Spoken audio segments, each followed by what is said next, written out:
आ बैठ मीठा भात खाकर कपड़े गहने पहन। इतनी आवाज़ सुनकर स्वामी बाहर आता है और अंगूठी देखकर व्याकुल हो जाता है। माँ से पूछता है, यह कौन है माँ? कहती है बेटा, यह तेरी बहू है। आज 12 वर्ष हो गए हैं जब तू गया, तब से सारे गांव में जानवर की तरह भटकती फिरती है। काम काज घर का कुछ करती नहीं, चार समय आकर खा जाती है। अब बोझे तुझे देखकर भूसी की रोटी और नारियल के खोखले में पानी मांग रही है। वह लज्जित हो बोला, ठीक है माँ, मैंने इसे भी देखा और तुम्हें भी देखा। अब मुझे दूसरे घर की चाबी दो, मैं उसमें रहूँगा। ठीक है बेटा, जैसे तेरी मर्जी। यह कहकर माँ चाबी को गुच्छा पटक दिया।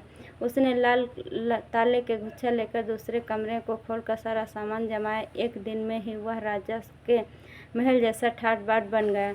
अब क्या था, वह सुख भोगने लगे। तपश्चात अगला शुक्रवार आया।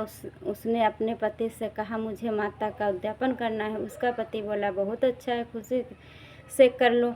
तुरंत ही वह उद्यापन की तैयारी करने लगी। जेठ के लड़के को भोजन के लिए कहने गई, उससे मंजूर किया, परंतु उस पीछे जेठानी अपने बच्चों को सिखलाती है, देखो रे, भोजन के समय सब लोग खटाई मांगना, जिससे इसका उद्यापन पूरा ना हो। ऐसा ही अक्सर फैमिली में होता है कि कुछ ना आगे बढ़ सके, कुछ तरक्की न कर सके, ऐसा होता है। लड़के जेने गए, खीर पेट भर खाई, और परंतु बात याद आते ही कहने लगे, हमें कुछ खटाई खाने को दो, खीर खाना हमें भाता नहीं।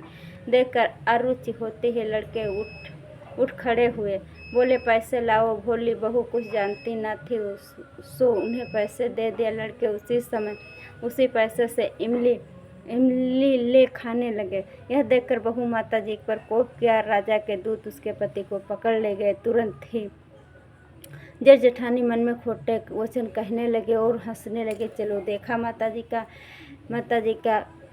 जी का पूजा करती है, ऐसे ही फल पाती। आज ही ऐसा अक्सर बोलते हैं घर परिवार का, अगर कुछ करो, अगर गलत हो जाए, बिगड़ जाए, तब भी ऐसा बोलता है। तो पहले तो सतयुग की ये बात है, कहानी तुलसी माता की है।